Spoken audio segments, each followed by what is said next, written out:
Hi, I'm Hina Siddiqui, and you are listening to the Corporate Life Podcast. We are in season 3, where every life is a movie and you are the star of yours. So step into the spotlight, the world is watching. Some people play by the rules, and then there are those who rewrite them. Adi Soozin broke Steve Jobs' record at Apple, doubling sales for an entire channel in 1 year without spending a single extra dollar. She has built brands for Porsche, Disney, and Whole Foods and scaled a bootstrapped startup from an idea on paper to $108 million dollars with zero paid ads. From the corporate boardrooms of Apple to the wild world of startups, Eddie has proven that strategy, psychology, and storytelling can outperform any marketing budget. This episode is for every founder who has ever believed they need money to make impact. Eddie's story will remind you don't need a bigger budget, you need a bolder mind. Eddie, you broke Steve Jobs' record at Apple. How did you do that? I grew up with parents who were entrepreneurs. So I grew up learning like how businesses run. And there were certain things that we were just taught were standard that every business needed in order to start. And my father started multiple businesses throughout my childhood. So I got to see this is everything that's needed in order for a business just to exist, period. And then later I found out that what he thought was like the bare minimum, other people didn't even realize there was a list of things you needed established. So then I got a degree in medicinal and biological chemistry. So when I got to Apple, I had worked on projects with Porsche, Target, Whole Foods, Disney. I had grown up in this family office seeing startups launched all the time. I had a degree in medicinal and biological chemistry to understand marketing from a scientific side. So when I went to Apple, there were certain things that were missing that to me, they were obvious because of my unique background, but to others, they were not. So I thought, sure, they had the employees on salary, but they didn't have like any unique bonus for them if they sold more of a certain product one week or another. So we did that. We added that. And instead of it being a financial bonus, I found out what mattered to them personally. So one of them, they wanted bragging rights. So one of them wanted to be able to brag that I brought a bunch of models to him playing as a DJ at a club on the weekend. So when he sold the most products, that's what we did. I brought a bunch of, because I was modeling in Europe as well. So I brought a bunch of the girls that I modeled with. We all showed up and the music was terrible, but he was so excited. We stayed for like 2 songs. And for months afterwards, he kept bragging about that. Oh, well, I had all of the international models come to hear me play. Yeah. So that was one thing we added. Another thing, I would communicate when we were low in stock on certain products. So before I did that, people would show up and we were out of stock on a lot of products and they would get upset because the supply chain is not the same on the military bases in Europe as it is in the US. So in the US, I don't think I've ever gone into an Apple store and had something out of stock. But in Europe, it's completely different. So what I started doing is I would tell people we only have 3 iPads left or 3 of the iPad generation 2 or 3 or whatever it was at the time. And so then that way people knew like, okay, well, she did warn us with the Twitter account that there were only 3 left in stock. So then people would like subscribe, like to get notifications when we were low in stock on things. So that helped the customers to be happier because they knew like when something was low in stock and when we got new stock in. And then the other thing I did is I set up promotions around their pay schedule and then if they were like a sports fan, I would set it up to show them how the Apple mini computer could be used in Europe to get the ESPN football game over here or the basketball game or like whatever they wanted to watch that they couldn't get on like cable in Italy, they were able to use the Apple mini to do that. That's really smart. Yeah. We'd see a surge in Apple mini sales when there were like certain sporting events. And then afterwards they had a computer attached to their TV. But like the thing that got them excited is like, oh, I want all my friends to be able to come over to watch whatever sport event competition on the TV. I don't watch sports, whatever sporting thing on the TV. Yeah. So it's just kind of figuring out what frustrated them, removing the frustrations, giving them the information so that they had control over their own buying schedule, and then showing them the possibilities of the product. Another thing I did is I took a really slow PC and I put it next to one of the MacBook Pros. And I would tell them, okay, we're going to restart these computers at the same time. And I would restart the PC and they would restart the MacBook. And then while we're waiting for the PC to restart, I would say, okay, open this app and click this and open it. And by the time the PC had finished restarting, they had opened like 6 or 7 apps Yeah, and yeah. done a bunch of different things. And I was like, do you look at how much time you lost waiting for the PC to restart? Do you Yeah. have that much time to lose every time you restart your computer? And they're like, oh my God, no. Like, so yeah, there's little things like that. This is really smart. It's just that demonstrating and letting people see what points are, the kind of system that they are using, and just letting them use the different thing that actually performs better rather than we show something to them. Yeah, and then Yeah. the other funny thing was I didn't realize like how much sales had skyrocketed until one of the people from like the admin, one of the execs of that the military base, like all of their sales, he came and he told me, he's like, "Do you realize that you doubled sales in a year?" And I was like, "I did not know Wow. that." Hmm. And he's like, "Is it true that you're applying to business school?" And I was like, "Yes." He's like, "That should really go on your resume. Go over to this person, I'll print off the report for you." And then I got to business school and I didn't realize that this was like a Steve Jobs record. I thought it was just like oh, Oh, like everyone does this. Like there's probably like, I don't know, like 30% of the population that runs in yeah. Apple sales achieves this. And then people kept saying, "Oh, that's the girl that broke Steve Jobs' record." And I was like, "Oh, who?" And they were like, "Didn't you double Apple sales in a year without touching the marketing budget?" On like, I was like, "Yeah, why?" And they were like, "Did you know that was Steve Jobs' record?" And I was like, no, no, I did not." How did you feel after that? Like, of course, it's a something like something. It's a kind of achievement. Obviously, it's a big achievement that breaking his record in his company is something really remarkable. Like, how did you feel after that? Well, so I still didn't really understand like the implications of like of that and the value and the weight of that. And someone got us this very competitive fellowship by telling the professor who gave out these fellowship seats that Hmm. I would only take one of the fellowship seats if he sat with me. And then he came to me and he said, "I got us a fellowship." And I was like, "What fellowship?" And he's like, "Trust me, you're going to want this on your resume." I was Yeah. like, "Okay." And then he's like, "I will do all the work, but he will only give me the fellowship if you come with me." And I was like, "Okay, like sounds good. Yeah, this seems easy."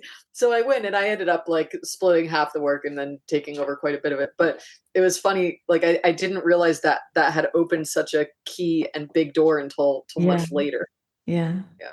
This I is think lovely. well, yeah, it's one of those things where like oftentimes you put your head down and you focus on doing great work and trying to be a good steward of the responsibilities that you have. And then you kind of look up and people realize that you're equipped for things that you didn't even notice. Mm, And you yeah. kind of just follow them and go to the next level. Yeah. And this is when the best things come out. Well, yeah, yeah, absolutely. Absolutely. There have been multiple times where someone much smarter than me who has a different view of the chessboard has come in and said, "You are playing way below your level. You should be here." And I just kind of like blindly follow them to the next level. And I'm like, "Oh, wow, this is really cool." Yeah. So, what was the smartest move you made in this process, and what was the biggest mistake that you avoided? If you would like to be a bit specific With the Steve Jobs or with all of my companies in general?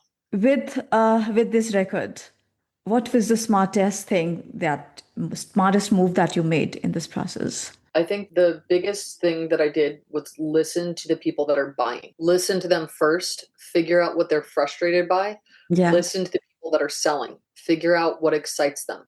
So you have to take information in first before you can put out a plan. And a lot of young marketers, they come in and they're like, "Ah, step aside. I know exactly what to do," but they haven't taken any data in. And Yes. you have to listen first before you speak and act, right? So I think that was the biggest thing is studying and taking the data, understanding who I would be speaking to so I know how to speak to them in a way that they wanted to be spoken to. Yeah, yeah. And what is the biggest mistake that you avoided that most people would not? Oh, a lot of people think salespeople are getting a salary. Why do I need to give them something else? And I think there's not enough gratitude for the closers because you don't realize how many people in those final 30 seconds will walk away from a purchasing decision. So you really like incentivizing those closers to close the deal was I think that's something that a lot of people make that mistake. I was just talking with one of my advisors last night actually. We have some issues right now with one of our real estate projects. Every time we get this certain person on the phone, they tank we get an investor excited and they tank it. I'm Mm. like, so we have to come up with a new way to have them be able to communicate the information without having access to the investors, because where it should be closed by the end of the phone call and the deal should be done, they say things that like upset or offend or get the investors pulling back. Yeah, delay the process. Yeah, well, not delay the process. Like the investor just walks away. Yeah, And yeah. then I'll have the investor say to me later, like, do you want to work with a different fund? And I'm like, that is the worst thing you could Mhm. possibly hear ever, is Yeah. when the investors come in and try to take you to a different fund. Mm. Like, then it really went bad. Yeah, I love I was that. like, You were the youngest marketer managing an entire Apple channel at that time. I'm curious, how did you even get there? when I was in college, there was an opportunity to be an intern for a guerrilla marketing company. I went over and I started working with her, and I saved her from intellectual property theft. Hmm. And then I explained to her how she should be optimizing certain processes, how her production schedule should be changed, how she recruits and selects human capital could be optimized. And I started explaining all these things to her that I learned from growing up in our family offices, so our family businesses.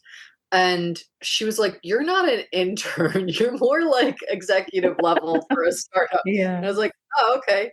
And then after I saved her from intellectual property theft and helped her to increase like her operational efficiencies so that she was able to do more promotional productions, she pulled me in to work with her on projects for Porsche, Target, Whole Foods, Disney, Coca-Cola, Mars Candy, Aquafina, like all of these big American Mm. brands. And some of them are international, some of them are just in the US. And I worked with all these big brands with her, and they had specific criteria.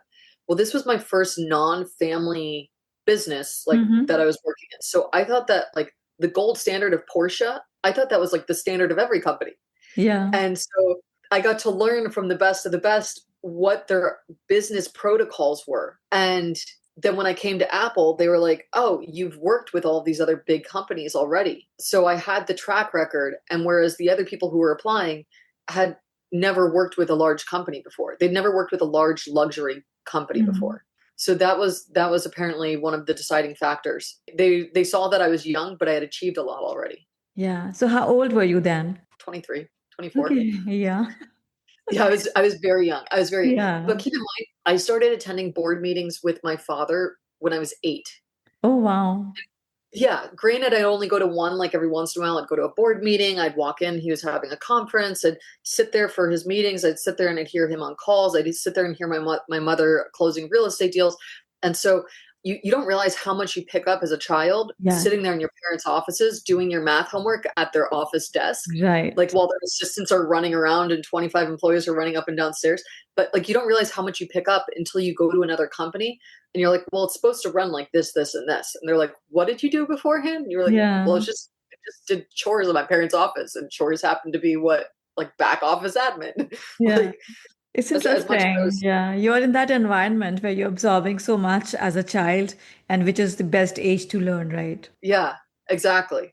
Yeah. So did you ever feel like you were too young, too bold, or too different to be taken seriously? Um, I constantly now make a joke of it. You have to learn to use that to your advantage because it can either be a strength or a weakness. But I definitely have had multiple occasions where I was very frustrated because people would be like, "What would you possibly know about a company that runs like this?" Mm-hmm. And they had literally been an executive in a company for a year and they were in their 50s or 60s, or they had never worked for anyone and just like done Udemy tiny projects on the side, and they didn't have the same track record as I did, but and they were upset that I had all this knowledge from my experience Yeah. and they didn't have knowledge because they didn't have that experience. I have had times where it's definitely been a little bit crazy where I've had people that have like obsessively tried to software company from me, destroy my reputation. I've been poisoned twice this year. Mm-hmm. So yeah, I would say being young and having achieved what I have achieved, people see the good side of it. They don't see the crazy side of it.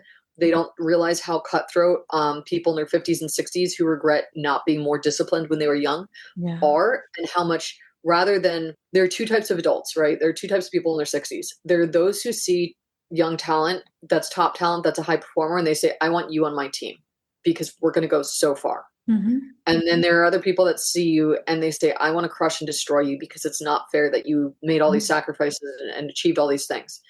But honestly, I think it's not fair because I didn't party in college. I got a degree in medicinal and biological chemistry. While they were watching TV every day after school in high school and going to parties on the weekends and hanging out with their friends at the mall, I was working in my parents' businesses. So, as much as they want to say it's not fair that I have these opportunities, I mean, they didn't make the same sacrifices. Yeah, yeah. They And see you now they're as a upset. threat. Yeah, but they're now upset with me because they didn't make those sacrifices, Yeah, and that's something that they have to come to grips with. And as soon as I realize that someone's jealous like that, I try to avoid them yeah, because the only thing they won't be happy until I'm destroyed.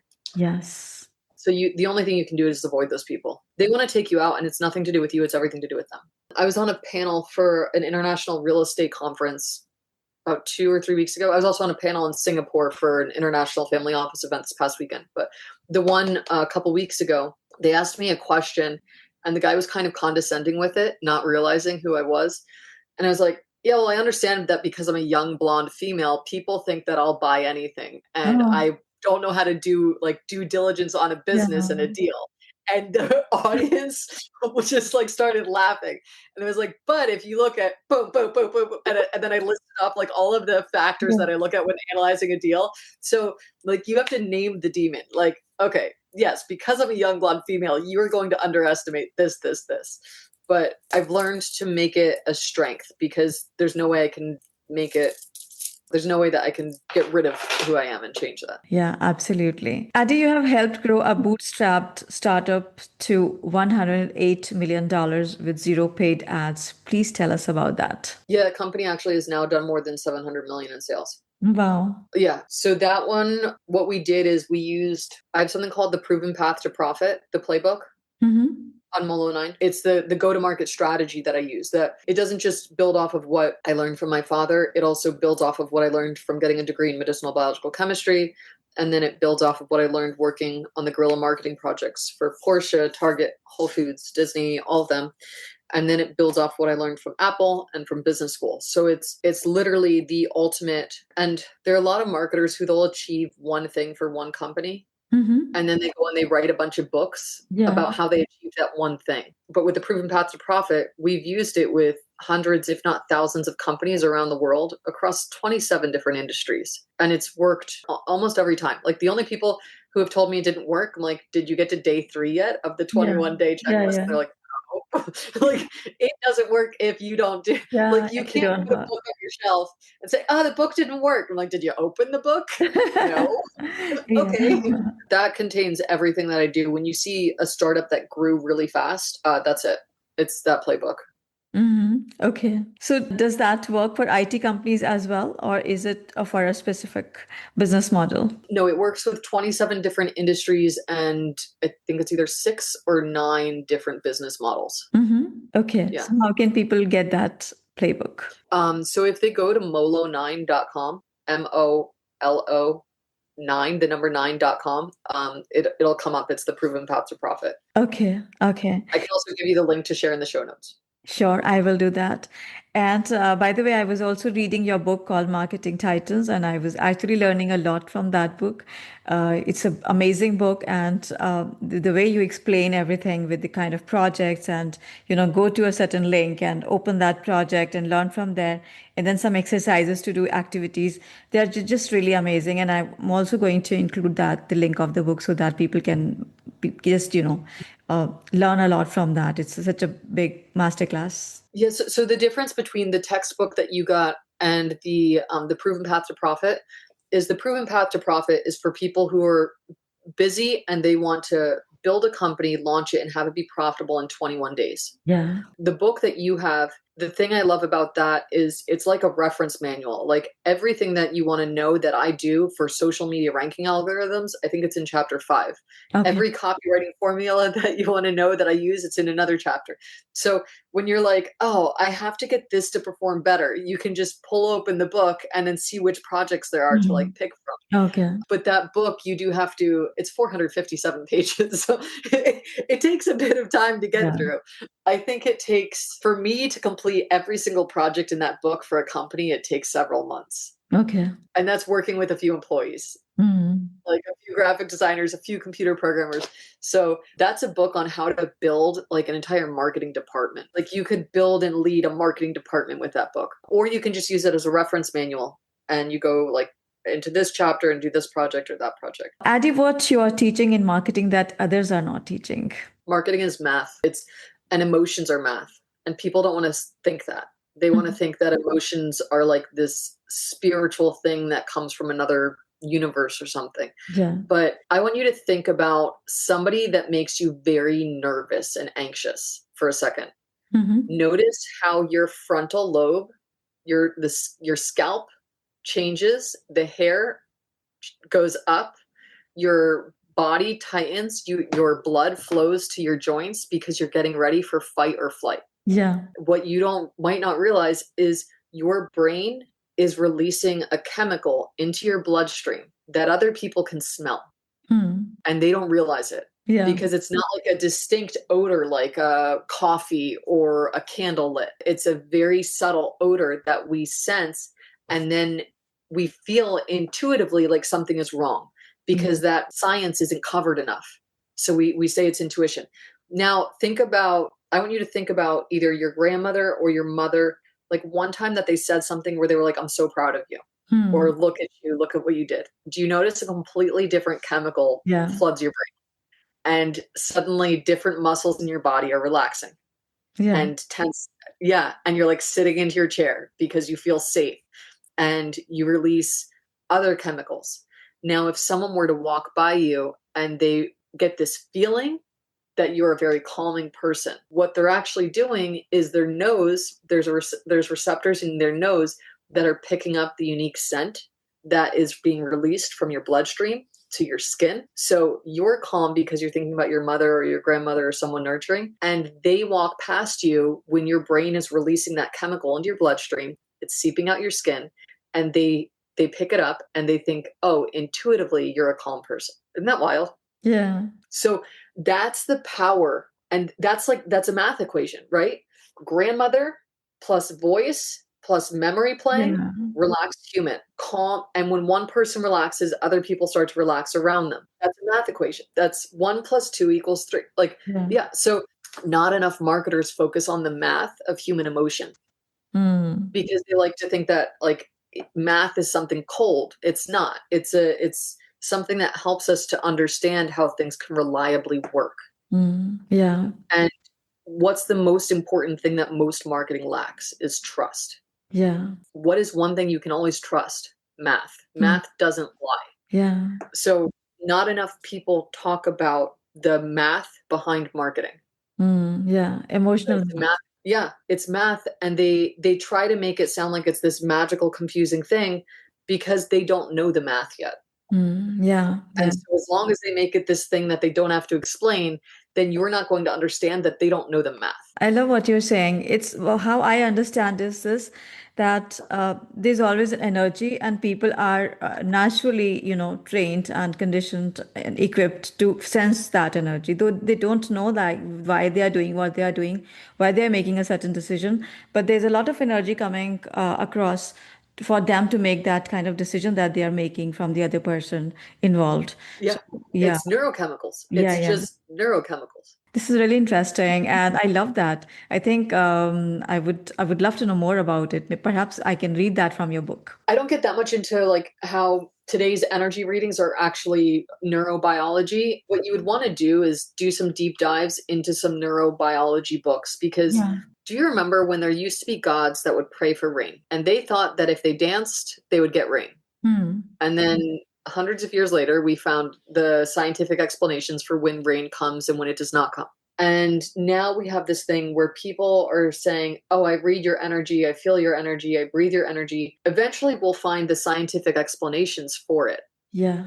And I mean, people are starting to study, what is it, quantum physics? And we're starting to get the scientific explanations for it. What we have to do is look for that, is look for the scientific explanation in the spiritual. Rather than right now we have the spiritual say there's no scientific explanation for this, and the scientists say like the spiritual things are made up. Hmm. And then there's a small group in the center that say actually everything that has happened spiritually over the past thousands of years, once we've had computing power that's able to process more and more advanced data models, we've Yeah. seen that it's actually scientific. I believe that too. Yeah. Yeah, so you have to find those books, and Yeah. there's very few of them. Yeah. I have not written one on that topic yet because I'm just not smart enough. I've only taken you as far as I've gone. Yeah. I can't take you further than I've gone. But Okay. Sure. I will definitely do some research and try to find some. What is the biggest myth about marketing that keeps business leaders stuck? this is I think the biggest one is people will go and they'll do one thing. They'll talk to one person. If that one person doesn't buy, they're upset. And then how did you get so many people to buy whatever it is? Like, well, I didn't talk to one person and wait. And I didn't try Mm. to convince one person Yeah. to agree with me. I talked to 100 people because I'm looking for the one person who agrees that this is what they need. Yeah. Marketing is not about convincing somebody to buy what you have. It's about speaking with a bunch of people about what you have to find the one who really needs what you have. Mm. Yeah. And a lot of people go about it the wrong way. And so they try to convince several people to do things that they don't want to do. And then they're like, oh, my startup doesn't work. And Yeah. it's like, no, it's not that your startup doesn't work. It's that you're trying to sell horseshoes to people who don't own horses. Mm. Yeah. It's also about chasing people. Yeah, you shouldn't chase them. Yeah, You should not chase exactly. people. You People should don't like not being chase chased. people. Exactly. Because if you are, I have seen it because I have also headed some marketing departments in IT companies before I came into this industry. And I was seeing that people are just, selecting a few people and just try to sell them. And even if they don't buy exactly what you're saying here, it's just that, and just keep chasing, and nothing happens out of that. Like nothing, there's no outcome. Yeah, it's the same Yeah. with business partnerships. When you're trying to get someone to partner with your company, if you're desperate and like leeching onto them, they're going to pull away like Yeah. freaked out simply Yeah. because that energy that you give off, the neurochemical that you're releasing, Desperation energy. Yeah. yeah, the chemicals that you release in your brain when you're desperate, they cause other people to, when they inhale that chemical, they immediately think there's scarcity and they clam up. It's a subconscious thing that's been wired into us for thousands of years when people had to compete for resources like food and water. Yeah. So you can't try to force someone to love your product. What you have to do is talk to a bunch of people about your product. You'll find people who love it, who are excited by it. Yeah. And when you do that, then the other people who had said no before, they'll be like, wow, that person loves this product. Maybe I should take another look at it. Yeah, I Yeah. love that. And this is 100% true. Like, even I think that it's not my job to convince people. If they want it. My job is just to talk about what I offer in the best way. Just talk about make the best offers, talk to people about them who really need it. And then if they don't buy it, or maybe they are not ready yet, it's not your job to convince them that, okay, it's the best thing to do to buy. Yeah. Eddie, you have had this wild ride, Porsche, Disney, Target, Apple startups. I think that kind of success create enemies. Did anyone backstab? Yeah, I attract crazy people and stalkers. And yeah, not everyone's going to be happy when you're successful. And not Yes. everyone's going to cheer you on when you're successful. My brother's never written a book. He's never built a company. He carves trees and makes these beautiful sculptures out of wood carvings. And when my book made bestseller, he's like, well, how many copies did you sell? Okay. Not congratulations, not I'm Mm. proud of you. How many copies did you sell and in how many countries? So yeah, we see it in my own family. I had one of my uncles, I told in our family chat of 80, I announced when my book launched, and he was like, stop self-promotion. And then when his book launched, he would not stop talking about it. He kept having to tell everyone every time it got a new ranking in a different category. He bought a copy for every one of the siblings. And he like nonstop for days we had to hear about his book. But when I put one post out about my book that like helps other companies, yeah, he was like no one in the family cares about your book and no one wants to read it. And Mm. like several family members were like, well, that's not true. And then he like forced his book on everyone. So yeah, you definitely, when you're successful, you get a lot of enemies, you get a lot of allies. The best thing one of my godfathers said, he's received the Lifetime Achievement Award from 7 of the past presidents, Mhm. US presidents. So this guy's achieved a lot, a lot. He was a past president of Citibank, Latin America in the 80s. So Mhm. he's everything that you could hope to achieve, he's done it. And he stood by me and protected me through and guided me through a really bad altercation with someone who was jealous of me, trying to destroy my reputation publicly, internationally. And he was like, no, you don't have access to my goddaughter anymore. You have to go Mhm. through me. And I said no. And every project I worked on for several months afterwards, he looked over it, or the international president of another organization, to like watch out for me. Because yeah, if you're successful, there will be people who are jealous, who want to destroy you, Yeah, yeah. simply because they think that if they destroy you, then people will go back to being okay with their mediocre performance because they Mm, have no other choice. So you have to just distance yourself from those people, and like, you can't save them. You can't change their minds. They don't want to work harder. mhm. Yeah. They don't want to wake up at 5 a.m. to go to the gym. I don't want to do the ice bath. I don't want to wake up early, go to the gym, but I do it because I have people who are holding me to a higher standard. I Yeah. have a godfather who, he's like, send me your workout data each day. I want to know once you've worked out and eaten your first two meals a day and you've slept 8 hours. And that's his thing. Like, he's like, I want you to check in that you're doing that. Yeah, you have people who will hold you to different standards. And he's like, if you don't do those things and take care of your physical self, I will not help you career wise. Yeah. That's the standard. So you have people who are going to be in your corner and help you to be the best version of yourself. And Yeah. then you have people who are going to try to destroy you because you're being the best version of yourself. Yeah. Yeah. You just have to make sure that you insulate yourself from them, that they can't get access to you. I had someone invite me to what was supposed to be an investor dinner with a bunch of people who wanted to invest in my real estate fund. And I got there, and it was one person who was extremely rude and condescending. And I was like, I'm out of here. And she was like, why? And I was like, because that guy just wants to tear me down. He doesn't want to invest in my fund. And he will never be, someone with that personality type will never be happy with anything my fund does.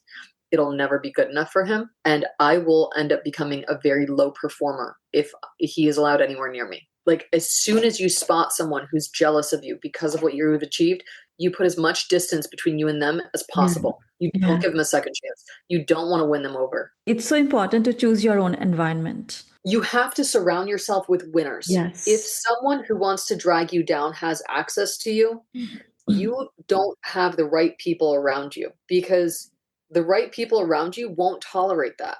Mm. I had someone try to pitch me that they should come to my event the other day.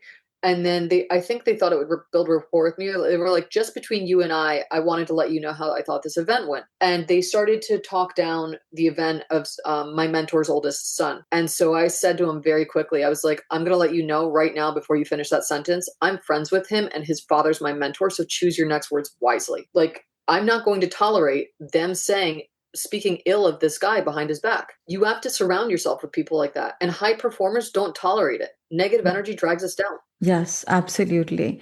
And this is how I see at it, is this, that if your life is a movie, and then you are going, the bigger the obstacle, the bigger the villain, the bigger the success story, right? So this is like you encounter such people, some negative people in your life who try to do some damage. And perhaps I would say that it's sometimes like, if we take the opportunity, we come out as more stronger and, better version of ourselves than if they were not there. Then perhaps we would not put in that kind of amount of time and effort to have that kind of achievement. I would agree with that completely. Behind every single career achievement, you should ask me who was bullying me and torturing me and threatening me, that made me feel like I had to throw a Hail Mary and achieve something great to get them to back off. So when I published the book, I had some people that were really trying to destroy my reputation, say that question my validity as a professional, trying to claim credit for the work I had done. And I didn't want to publish the book because I kept thinking, what are they going to say next? What are they going to try to attack next?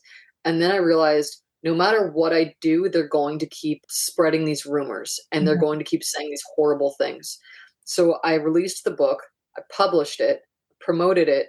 It got to #2 bestseller, top #1 new release in 8 categories. And then people were like, oh, well, what kind of bestseller did it get? And I was like, well, we also got top new release in 8 categories. Mm-hmm. And they were like, oh, like maybe you could fudge being bestseller and getting one top new release in one category. Mm-hmm. But you can't fudge being top new release in 8 categories. Yeah. So you're going to have people who are like unhappy with themselves that are always trying to pull you down. What I've realized is the greatest villains in my life led me to the greatest allies I've ever Yeah. had. Yeah.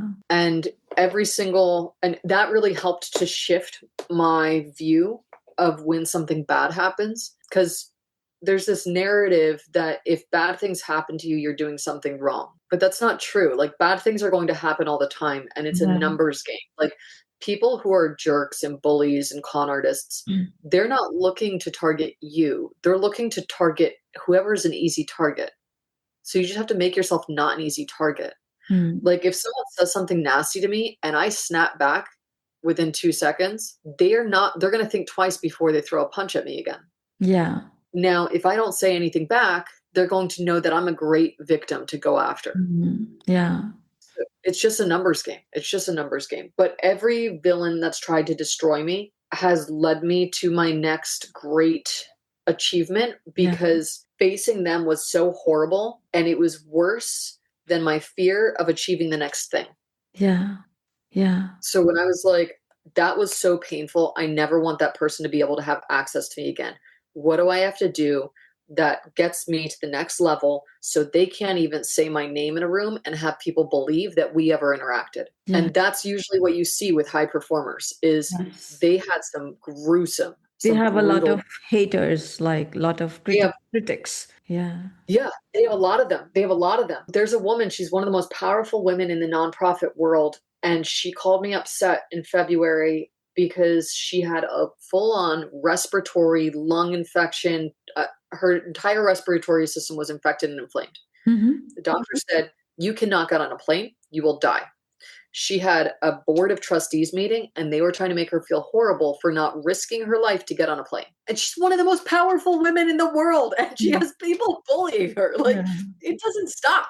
It doesn't stop. But the only thing you can do is, when you see a high performer, if you admire them, tell them, because you don't realize they're getting criticized way more than they're getting complimented. And Yeah. a lot of people look at them and they think, wow, they must be worshiped. They must be getting complimented all the time. It's like, no, not necessarily. Actually, it's the opposite. Usually, if you're at a middle or bottom level, you're getting a lot more accolades. The higher you go, the more critics you have. I agree with that. Yeah. Yeah. 100%. Yes. Adi, if your life was a movie, what would the title be? Oh my gosh, did that just happen? That's what the title would be. The title would be, did that really just happen? Or it'd be Call My Godfather. Because, Love that. because yeah, there's crazy stuff that happens that I know enough now today. A lot of my godfathers are getting up to the point where they're getting ready to retire soon. So Mhm. I'd say the past few years I've been focused on trying to learn as much as possible from them. But that's also been a great growing opportunity, because while I'm trying to learn as much as possible from them, it's forcing me to grow so much faster than I would Yeah. if I didn't have a stopwatch saying I only have this many years left to learn all these things. If you could just give one game-changing marketing advice to every ambitious founder listening right now, what would that be? You should read one psychology, one business, or one marketing book every single week for 2 years. It'll change your life, because then you'll notice the patterns. You'll notice that there's lots of simple patterns to success. If you read what one person writes, you have to keep in mind that there's things that they think are obvious that you don't. So they're not going to disclose it. It's not that they want to hide it. It's they just thought it was obvious and they wouldn't need to say it. Yeah. So if you read 10 books, you're reading what everyone thinks is important, and you end up getting a more clear and holistic picture. Yeah, that's a beautiful advice. It's very specific. This is very specific. Like a lot of people talk about generic things, but then you're talking about like read 3 books in a week, psychology, Yeah, y- one book a week. One book. yeah, business, and then definitely it's going to be like it's a very specific thing to follow. So yeah, I love that. Okay. Addie, how can It'll people connect with you and how can they learn more from you? The easiest way to learn more from me is by going to Molo 9. It's been 6 years now, Mhm. pouring all of my knowledge and experience into courses, into programs, into the software. So that is the best way for you to get my knowledge into your brain, into your company. My textbook is also there. That's for people who have what I found is people who have more marketing experience are benefiting more from that than it's not a beginner's textbook. I'm sure you could agree, having like a marketing background and getting it. Like Molo 9 is more for like beginner marketers, like learn this, do this, try this, follow this. The book is more for intermediate marketers, where they're like, okay, I want to see how you did that. And then social media, LinkedIn is probably the easiest way for people to get in touch with me. I do have social media managers who filter through everything. Yeah, they can usually get through to me if they have something specific. All right. So we would include your information in the show notes section. People can find you there and connect with you and learn more from Molo app and read your book. What I love about Adi's story is how she turned intelligence into art. She did not chase trends, she built systems that made growth inevitable. Her journey is proof that it's not the size of your budget that defines your success, it's the clarity of your thinking. If you're building something right now, a business, a movement, a vision, ask yourself, are you marketing like everyone else or are you building like a titan? And now I leave you with 2 questions I ask every guest. If you could leave the world with one message, what would it be? And if your life was a Netflix movie, what would its title be? This is Hina Siddiqui and you have been listening to the Corporate Life Podcast. Remember, every life is a movie and you are the star of yours. And I'll see you next week.